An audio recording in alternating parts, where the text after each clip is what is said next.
जर तुम्ही सुद्धा स्वामींच्या भक्तीकडे ओढले जाताय आणि स्वामी तुम्हाला वारंवार संकेत देत आहेत की ते तुमच्या सोबत आहेत, तर स्वामी तुम्हाला कुठेतरी पोहोचवण्याचा प्रयत्न करतात तुमच्या यशापर्यंत, तुमच्या स्वप्नांपर्यंत ते तुमच्या सोबत चालत आहेत. तुम्ही फक्त उठा आणि चला, गिव्ह युअर बेस्ट.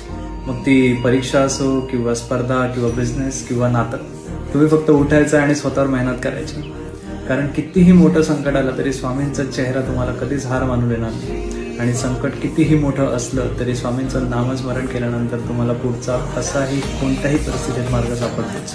कोणताही विचार करायचा नाही आहे की पास होईल की फेल होईल, चांगलं होईल की वाईट होईल. कारण बाहेरून हारलाच तरी चालेल, मनातून हारला नाही पाहिजे. तुमची श्रद्धा नाही हरली पाहिजे, तुमचा विश्वास नाही हरला पाहिजे.